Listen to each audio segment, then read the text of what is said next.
So, ito na yung ating inoki, guys. Ayan. Hindi ko na naayos yung, yung paglalagay kasi inano ko na lang sa isang plato. Ayan siya. Ating inoki. Diba, medyo may natutong. Pero masarap pa rin yan kahit na toasted siya. Mas masarap nga pag toasted. Kaya lang ayaw naman nila ng masyadong toasted. Gusto nila yung brown-brown lang. Like, parang ganyan, brown-brown lang. Yan, mga ganyan lang yung gusto nila. Yun, na toasted yung iba eh. So, ayan na guys, kain na ang ating enoki, fried enoki, Taiwanese fried enoki. Ayan, kain na na. Yan, magagawa tayo ng enoki mushroom. Ayan, mag-enoki tayo. Pakita ko kung ano pa yung pwedeng maging recipe nito. So, ayan, gawa tayo. Grabe lakas ng hangin, oh. Takot, kasara lang yung pintuan dito. Grabe, malamig na. Lamig na yung hangin ngayon.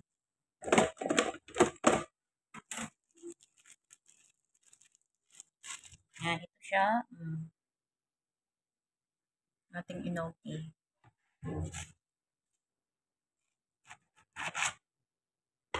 Yan. Tapos, huhugasan natin yan. Tapos, iisa-isahin natin yan, guys.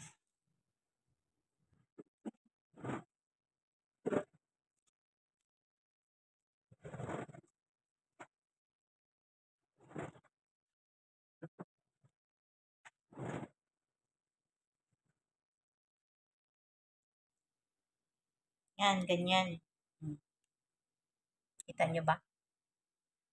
Yan, natanggal na natin. Yan na, ano na natin lahat, na paghiwa-hiwalay na natin sila. Naghiwa-hiwalay na silang lahat. So, ayan, magsaya na tayo. R. Ayan. So, yan na, okay na, no? Tapos, next na gagawin natin, kuha tayo ng harina. Tapos, dito natin lalagay. Kasi i-dip natin to, okay? Sundan nyo lang yung aking video. So, meron tayong harina. Walang amount kung ilan ang ilalagay natin. Depende na lang yun sa pagkukot natin. Yan, 5 kutsara siya. Tapos, lagyan natin ng breading mix. Mga 1.5 kutsara lang. Ay, kabayo. Tapos, lalagyan natin ng garlic and pepper.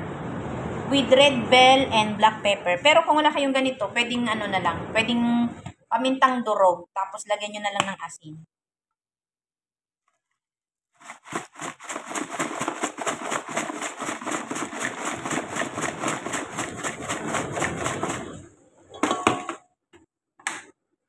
Yan. Tapos, imimix natin yan.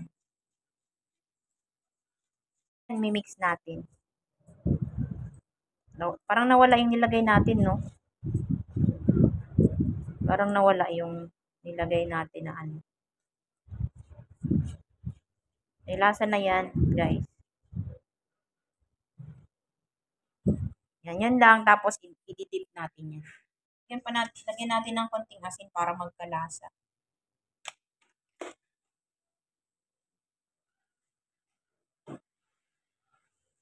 Tapos, ng magic sarap.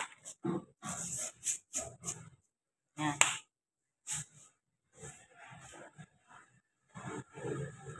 Yan. Mix natin. Tapos, i-dip natin to. Kuha tayo ng tamang amount lang.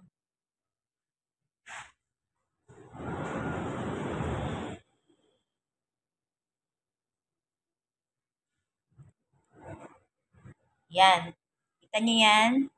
Yan. Tapos, i-dip natin yan dito.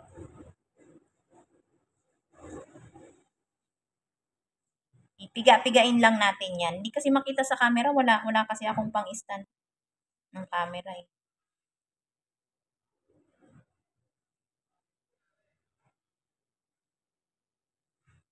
So, ayan na siya guys. Yun, nalagyan na natin. Tapos, maya-maya piprituhin na natin yan.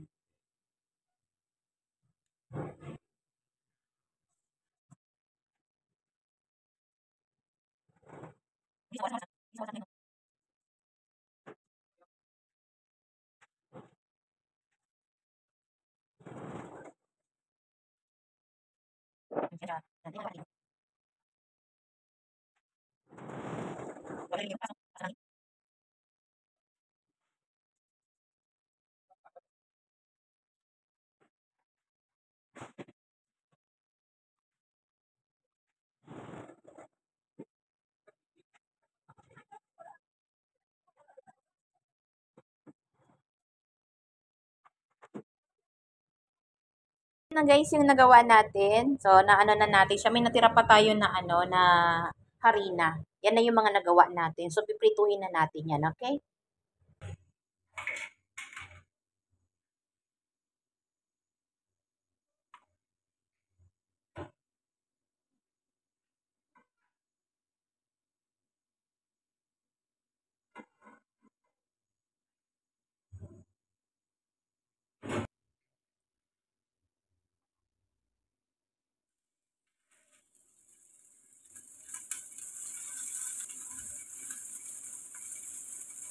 Yan, pipirituhin na natin yan.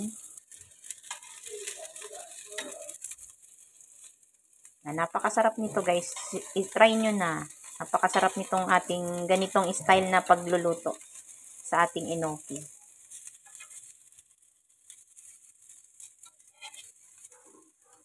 Yan. Ito na guys yung nagawa natin. Yan. Yan. Medyo, bali 3 balot na yung ginawa ko. Yan.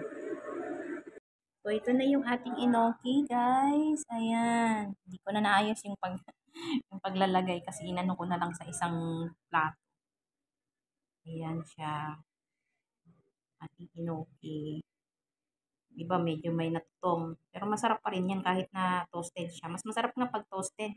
Kaya lang ayaw naman nila ng masyadong toasted. Gusto nila yung brown-brown lang. Like, parang ganyan, brown-brown lang.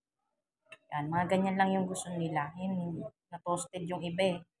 So, ayan na guys, kain na ang ating enoki, fried enoki. Taiwanese fried enoki. Ayan, kain na na. Thank you for watching. Please follow my FB page, Ate Benz. Ayan. Thank you for watching. Bye-bye.